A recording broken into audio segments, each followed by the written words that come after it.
अगला भय है पाप कर्मों का।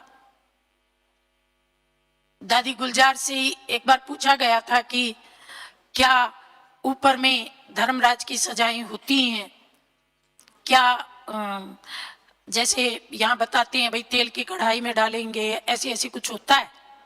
तो दादी ने कहा था कि ऐसा कुछ नहीं होता।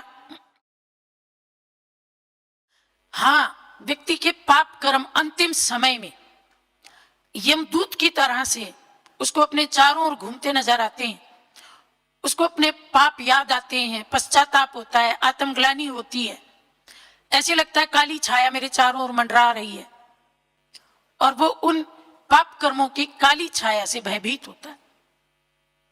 हम सब ने औरंगजेब की आत्मकथा पढ़ी है, जगदीश भाई की जो अविनाशी नाटक नाम की भाग 2 की पुस्तक है, उसमें उन्होंने उनकी लंबी आत्मकथा उद्धृत की है, और उसको उद्धृत करने का यही उद्देश्य है कि अंत समय में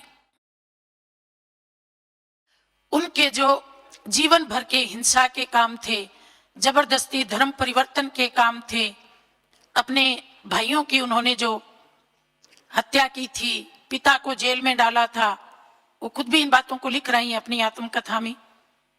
कई ऐसे दरवेश थे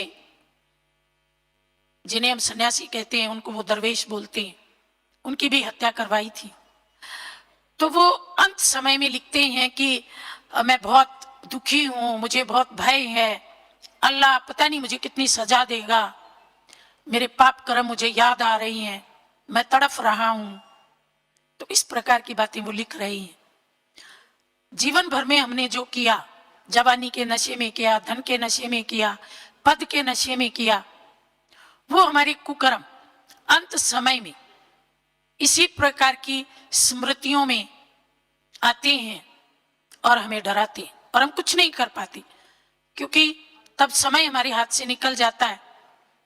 हम कोई सुकर्म कर लें, वो अपॉर्चुनिटी भी जा चुकी होती है, सिवाय पश्चाताप के हमारे पास कुछ नहीं रह पाता।